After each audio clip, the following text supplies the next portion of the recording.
on my left-hand side. Thank you. John Church from Arthritis Ireland. Firstly, I'd like to thank Aoife and Oliver for putting this all together. It's been an extremely informative day. It was only a couple of months ago, Oliver, we spoke about the concept of this, so well done for pulling it together so quickly.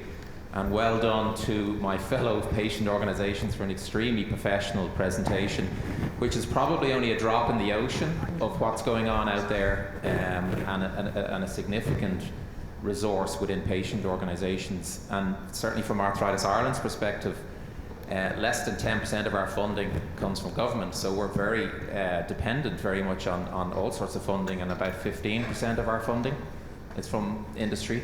And bringing, I suppose I want to plant a seed with Oliver and Aoife here, bringing you all the way back to your presentation, Oliver, where you talk about partnerships and defining and trying to define partnerships. I mean, I think there's a huge opportunity out there to try and nurture the partnership between industry and patient organisations, quite apart from the funding opportunity, but the intellectual property. I mean, from our perspective, partnership is not just funding, it's about drawing in highly intelligent, educated people from the industry as well to make it a better project. So maybe if I could plant the seed in what is hopefully fertile soil. You're not there that long, Oliver. Maybe Aoife could facilitate maybe a collaborative framework. As if, I know there are guidelines there, but the guidelines are more what mistakes not to make, that are being put in a drawer, as opposed to looking at a more innovative collaboration between patient organisations and partners that can help maybe the underdeveloped organisations as well seek funding and support. Be interested in your thoughts, Oliver. Thank you. I'll just take a lady just behind you had her hand raised, I think. Thank you. Thank you. Verena Murphy from iCork. I was really intrigued about your presentations today, and I just wanted to emphasize in several presentations it came up that patients would like to get a word. You know, they would like to say how they feel about various things. And I'm happy to say that within our clinical and translational portfolio, we have increasingly now studies coming up with questionnaires, and these questionnaires particularly, we have one coming up which will be a very large study, 5,000 patients is envisaged in Ireland, asking about what the patient feel about clinical trials, how they feel treated, if they feel appropriately managed and things like that. So I think that feeds very well into what you have been presenting. Thank you very much. Right, I'll just take a third from this gentleman here, and then we'll get some reaction from our panel. Hi, Robert O'Connor, Head of Research for the Irish Cancer Society. A question maybe to direct towards Oliver, maybe initially. The elephant in the room here, which was mentioned by almost everybody, is money and the cost of things, the cost of research, the cost of drugs, etc. And we don't have a great tradition in Ireland, unfortunately, in investing in research. Graham, I think, articulated it, the trifling percentage that we invest in health research, even though health research is vital to the conduct of health. But Ireland is one of the largest manufacturers of pharmaceuticals in the world. By any number. How do we get over this conflict between the rising costs of medicine, the need for research, need for investment in medicine, and the challenges of suspicion when money is involved, the challenges of people fearing manipulation? And just as an illustration, I think it's one of the top 10 questions on the Cancer Research UK website, but I saw it myself when I used to lecture. I would be commonly asked by latter stage university students, is it true that the pharma companies have the cure for cancer and haven't released it? So money is the lubricant of what we all need to do and want to do together, but it brings around some challenges in the relationship. So how do we manage that as patient groups with the pharmaceutical industry against the backdrop of all of these economic challenges that we face in new medicines and so on? Right, let's get some reactions, and could I throw into the mix as well, Gabriel, at some stage will you give us an explanation about your own funding, because the quality of the information you are gathering seems so useful, and I'd just like to know about your own funding structures as well. Thank you. Over to the panel. Well, I'll start with the answers. First of all, John, thank you for your compliments, and it's nice, it's great. I hope everyone has learned as much as I have here today, because I find it very, very interesting and stimulating, and it's great to see, as Tommy said, the energy and the inventiveness indeed that's there in the lots of different collaborations that happen. As regards putting in place or finding some framework, yes, why not? Because we could proceed as we have to now, where there are sort of episodic and indeed well-worn paths for collaboration and learning between patients groups and patients advocates and pharmaceutical companies. And the question is, should we just leave that as it is and let it go on, and that's fine, or should we actually, as I say, from the centre, that is the IFA as the organisation, say, well, what more can we add to what individual companies are doing or individual patient groups want to be able to achieve with our companies, and how do we, what are we have to really understand where are we going with this and where the future is. And that's why, as I say, my initial thought is that this may be around aspects to do with real world evaluation, but that's only my thought. And in a true collaborative sense, I'd say that's just mine, I put it out there, and if we talked a bit more together over the next while, we might find that there are better ideas and there are better ways of doing that. And I'm sure the knowledge in the companies themselves will be brought to that discussion as well, to see what type of framework or what type of organisation thing we can put in place from the centre. Which brings me to the second question for me as well, about the money. And of course the money it's not the elephant in the room, it's not an elephant, it's real. Money is terribly important in healthcare. Money makes everything happen. Without money there won't be anything happening. But different organisations in the whole ecosystem of health have different governance for their money, for the resources that they use. And it's certainly a very important, let me say something very silly, it's ordinary, plain. It's a non-trivial decision for pharmaceutical companies as about how they invest in research and development. It is actually so core to their entire business model. They have to be really, really, on the ball about how they're investing and understanding what they're doing with their money, and how that's going to be effective for the governance that they have for the resources that they've got from their shareholders and so on. So with that, what do we do? Again, I ask the same question. We're here at the centre, we're IFA, with lots of our companies support research in the universities, and support research in hospitals and so on and so forth. And so I've started a discussion with Graham about, while we're at the centre, we're sort of an organisational core centre, lots of initiatives will be happening. We will never be a channel for funding. IFA will not be, I don't expect, will be a channel for millions, which may be millions of euros of funding that's going into research in Ireland. I don't see it that way. But what I do see happening is perhaps we can work out how are we going to support the infrastructure and the methodologies that are being put in place through the HRB or through the research infrastructure in Ireland, because we have an infrastructure, a central role, it is a central role, and then you let all the individual participants work in that effective way together.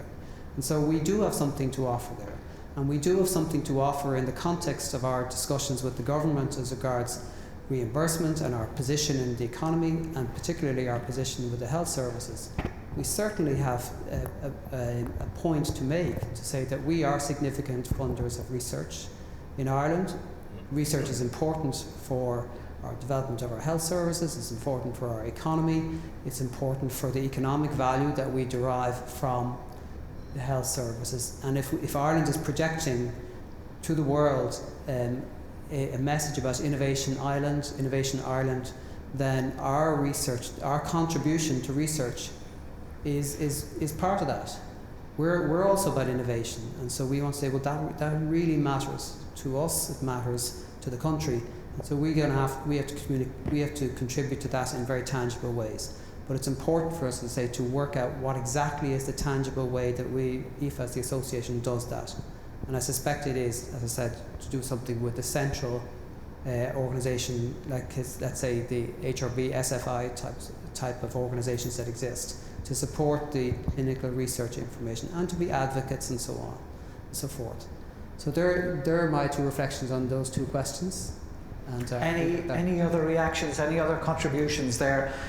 Thank you very much. I see Avril's hand up. Yeah, I just wanted to that point just to say that I think we've had a lot of discussion this morning in relation to partnerships and developing partnerships, and all partnerships need to reach new stages. We have been working as patient groups, and I'm speaking particularly from a patient perspective, over many years to develop partnerships. And through IPOSI we've worked for many years on educating patients and bringing them to the point where, as we said earlier, they can become very effective actors, very effective advocates in particularly the development of therapies, understanding that process, what's involved in that process, and how they can opine and from a really educated perspective.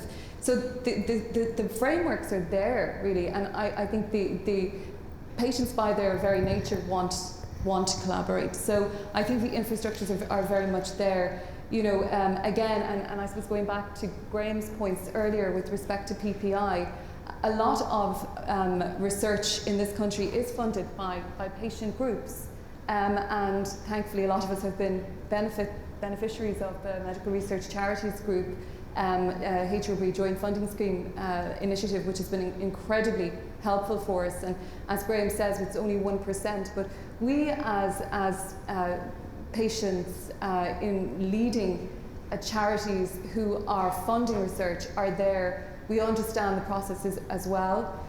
We are faced with situations where a lot of us working in the rare disease community can often feel very isolated, and we need to work with partners not only here in Ireland but also internationally. So to the point about information, I think the lady from ICORG made a point about that there. If you look particularly to the rare disease community, I think in my experience there is a lot of example of how patients exchange information in the first instance to find people who are affected by similar situations, maybe not the same conditions, but similar situations, and they want to exchange that information. I think once they know where the information is going and what the information is being utilised for, they're very keen to do so. And one example I would point out is Rare Connect, which is an initiative out of the EU and the European Organisation for Rare Diseases, EURORDIS, which really allows patients to exchange information, in a protected environment. So it is happening and it's there. So as a patient advocate, I would appeal to the people in the room to say, we're here and we want to work together. There was a question about patient funding I wanted to address. So as I was saying before, we're incredibly transparent about the work that we're doing and the partners we're working with. The site was initially funded by a venture capital firm for the initial funding to get it off the ground, and since then we've been actually predominantly operating off of money that comes in from the pharmaceutical industry. We also have partnerships with folks like Aetna, which is a big health insurer in the United States, and other organizations, advocacy organizations as well. But I'd say the majority of the funding is from the pharmaceutical industry. If you look on our patientslikeme.com/partners page, you can see a list of every single body that's ever given us money in that vein and who we collaborate with. Likewise, on every single project that we do, when we reach out to patients, we say, we have some statement in the research upfront saying, as part of our collaboration with AstraZeneca, we're exploring X, Y, and Z question as part of the consent process. So we are fully transparent with our patients about what research we're doing and who we're doing it with.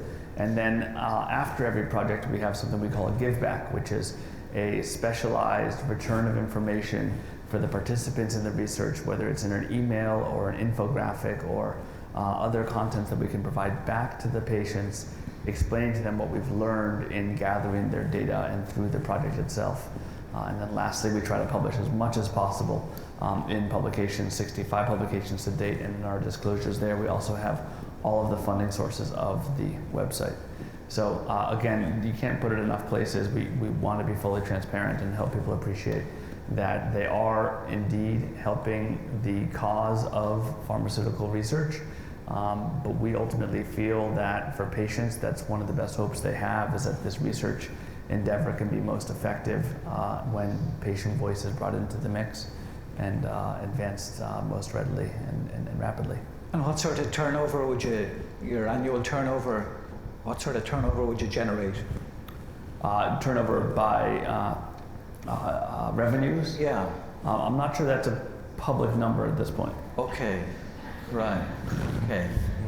Right. One question here, second here, third here. Oh, lots of questions. Fourth here. Okay. And gentlemen and ladies, please, if you want to make an intervention or give a response, please do. Hello, Damien Pilo from COPD Sport Ireland, and just want to congratulate the organisers today for a very, very, very good conference.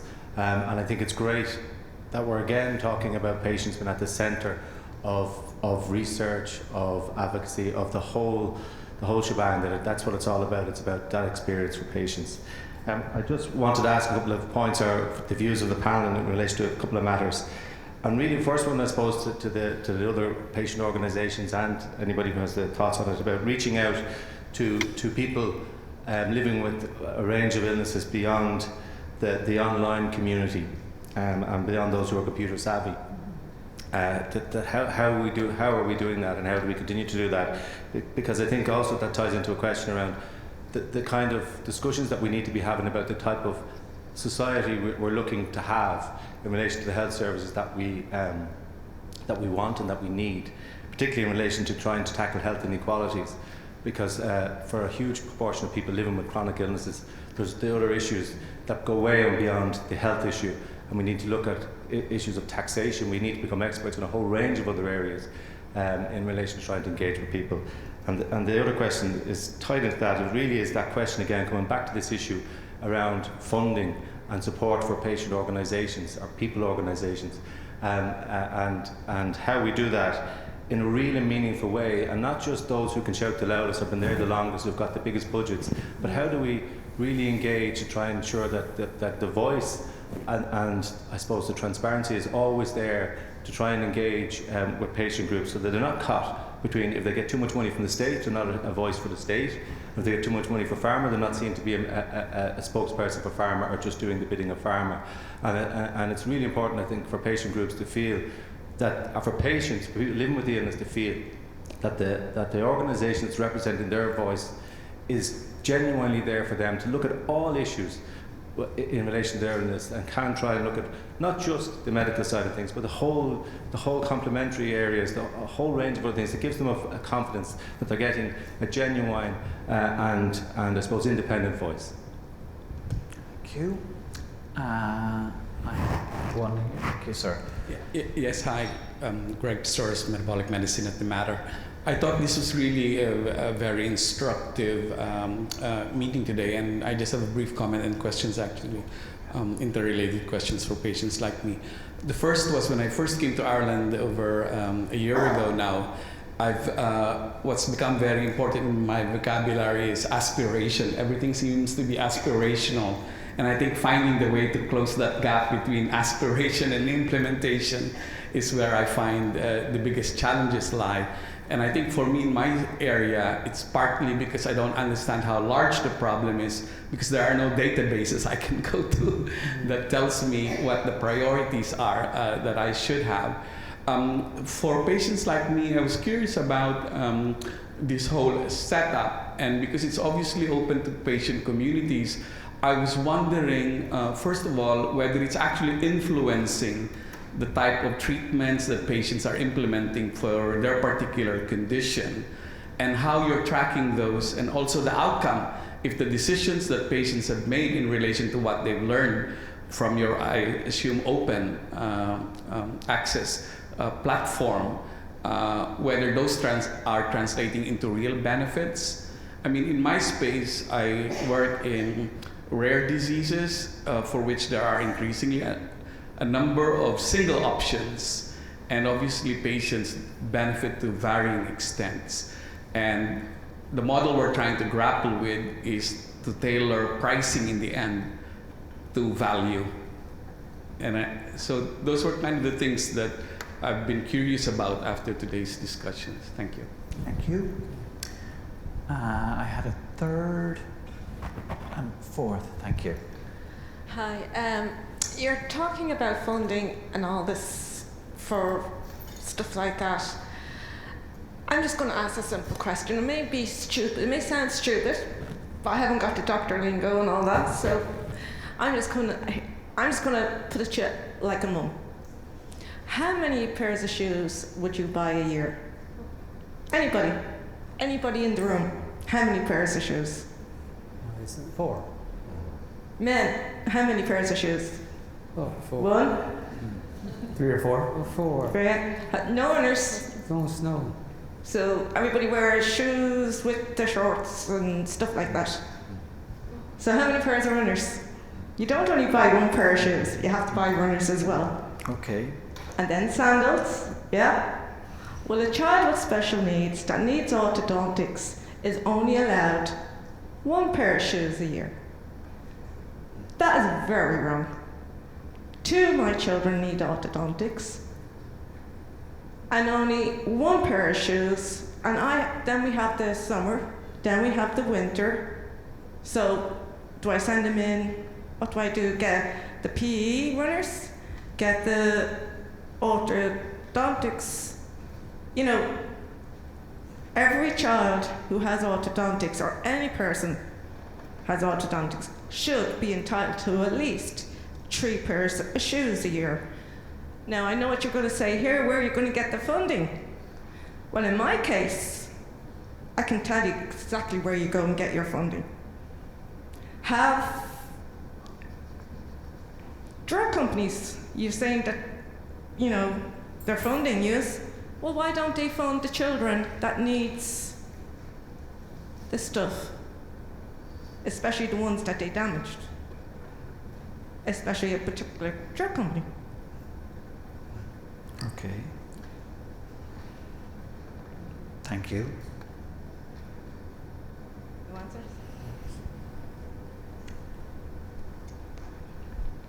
Hello there, Liam Galvin from the Irish Lung Fibrosis Association. Just wanted to say that we've found partnership with pharmaceuticals of great benefit, working on individual programs with Roche and Boehringer. The one thing I would say at the moment, small organisations like ourselves are struggling with the charity governance, and maybe a collective effort by the pharmaceutical companies could maybe lend some expertise for charities who are trying to work their way through the governance projects. So it's just a collective idea to benefit all the various patient support groups. Final question here from a lady. Thank you. Hello, my name is Fionnuala Keane and I'm the Chief Operations Officer for a new organisation called HRB, Clinical Research Coordination Ireland. And this is a new organisation which has been funded through the Health Research Board, through Enterprise Ireland and some corporate support services from Molecular Medicines Ireland. So this is a really good new initiative of collaboration that's happening in Ireland, and we're fortunate enough at this stage in the day to actually be setting the infrastructure in place now to move ahead with moving forward on clinical research. So it's no longer aspirational and it is finally moving into implementation, which we're very glad of.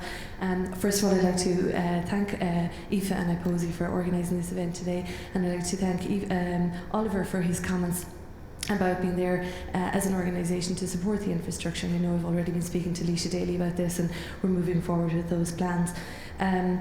Avril, your comments earlier were right on the button when it came to talking about patient registries and the importance of having this type of information there. In the development of the project that I'm working on, we did a large gap analysis of the situation in Ireland currently with regards to clinical research, and one of the key things that was picked out as a gap in Ireland is the lack of patient registry information in Ireland in comparison to other jurisdictions, and this is one of the key reasons why we're falling behind in terms of clinical research in Ireland. So very much welcome. I think all of you spoke about gathering this information on your patients and your patients' data, and it is, I suppose, saddening to hear that, Kieran, when you mentioned your data, that it was difficult to keep this up because of the lack of funding to do so. So from the perspective of a new organisation that's there to support and help people like yourselves doing clinical research. Be very happy to talk with any of you afterwards. I just would like to say to please keep up the good work on the patient registries and to keep pushing that cause. Thanks very much. Thank you very much. Over to yourselves. Well, I know one question. Oh, I'm sorry. I know one question came up about patients like me and the data we collect on the outcomes. Patients can track longitudinal usage of therapies, both over-the-counter prescription therapies and home remedies of various sorts, even just simple things like using a walking stick or naps, other types of treatments. And they can reflect back on their data typically to say how they felt, what their symptoms were like, what their outcomes were like in concordance with the various treatments that they've been trying, whether in combination or serially. And we have many anecdotes of patients actually experimenting with complex drug regimens and seeing the drawbacks or benefits to different trade-offs that they may make, and I have some slides on that. I just opted not to put in the presentation today. We also have examples of where patients have actually used the publicly available data on the website to advocate with their insurance agency to get access to therapies that the insurer would not cover. So they'll actually go ahead and take a printout, which is, we have these very complex treatment evaluations that can roll up several hundred or several thousand evaluations of a therapy for a particular application, and patients will go take that to their insurer and say, you know what, there's 800 other patients on this website that have benefited from the therapy that you're denying for me. Here's the data that shows how they've benefited, how they've adhered, how they've experienced side effects, and that can be tremendously powerful for a patient to advocate for themselves. It's an unfortunate circumstance that they're in, but we're happy to empower them with that knowledge and those data that can be used to advocate for themselves. Maybe just a kind of a final comment from my perspective. I didn't mean earlier on to get the violin out and look for lots of sympathy because the media are very nasty to us, because I have a very good relationship with the media generally, but I suppose the comment I was making at that time was, bad news stories can predominate a bit in the media, and it does paint a picture that's a partial picture, I think, of healthcare, and it's really our responsibility to get the other side of the picture out. So I'm not really looking for any sympathy there particularly. I'd say overall, though, from today, if I needed a reminder of the power of patient organisations and patient groups and the patient voice, here it was today, and really excellent presentations. We must, as a service, respond to this voice. Really tremendously impressive and powerful voices here today, and we must listen. Thank you. Graham, I saw your hand up there. Yeah, just one other, I suppose, positive note to near finish on. I'm picking up Gregory's point about the aspiration comment and linking back to Fionnuala on the Clinical Research Coordination Ireland. That was a baby that had the most difficult birth, building out this centre to link up the clinical research facilities in Ireland. I think it's going 6 years, difficulties between the HRB, with the universities, etc. But some people stuck it. I can't even claim the credit for it, quite frankly. It was people before me. But we now have something in the centre which is connecting the clinical research facilities located in each of the hospital groups, and I think will be a force for attracting multi-site clinical studies and trials here, getting more patients onto them and increasing the attractiveness of Ireland as a destination for this type of research. And that is about, I think, holding on to some of that aspiration. I think it's really important to be dogged in it and pursuing it. Can I just address the question from the back of the room? It was about how we engage with people who aren't computer literate. So we would carry out a lot of our research now online, because obviously with Facebook, Twitter and all of that, we can turn around a few hundred responses within a week on a particular topic. So when the medical card issue was to the fore a few months ago, we put out the question on those social media channels, and we had nearly 900 people respond to us. But you are right, and I think it's something that we have to be conscious of. That is no good to Mary Maloney, fictional character, who lives in Achill Island or whichever, and has no use or no interest and doesn't even know actually what Facebook or Twitter is. And that's something we are struggling with a lot, because I suppose when it comes down to the finances, you look and you cut, you know, the printed material and the glossy this and whichever. But I know myself from being around the country and being out and talking to people in focus groups and meeting with them, they are as interested in participating. So it's up to us, I suppose, to try and engage at a local level. We are lucky in the fact that we have regional offices, so we would engage with people at a local level and ask them, I suppose, the questions that we need to. But we can't focus solely on just the social media channels, because we do have another voice of a whole load of a population of people that we need to consider as well. Yeah, can I just mention that? I think that's a very, very important point, because a lot of us in the room, maybe we might specifically be dealing with people of an older generation, although they're really, you know, growing in their capacity for being online. There's no substitute really for getting out there into the communities, and you can, if we're talking about partnership today, partnering with the medics in the local areas who will come and talk to patients about the realities, and often the researchers that might be in the area are willing to go and talk. One thing that we do in Fighting Blindness is we do outreach programs, because we're quite, like some of you in the room, very small. We don't have chapters around the country, so we have to get out there. And then you can always have your big event, which generally is always in Dublin because of transport issues for us. And you know, we've been fortunate to be supported to be able to bring world leaders in from a clinical perspective and also a research perspective, to be able to talk one-to-one with a patient. And that's really an important and very powerful thing to be able to provide as a small organisation. Not only have our world leading researchers and clinicians here, but globally have patients access to those is really, really very important, because, you know, at the end of the day, face-to-face is about as valuable as you can get. Thank you. I was listening to your comments in relation to the HSE there, Philip, and how it's perceived. I know from our own patients' organisation that there have been many occasions when patients south of the border are able to access drugs that would not be made available north of the border, or indeed over in Britain. And I'd also be conscious of how under the E112 system, Irish patients are able to avail of treatment abroad, and they would not be given that opportunity under the British system. And I suppose we could have a full conference on the new cross-border directive and the possibilities that's going to open up for all Irish patients.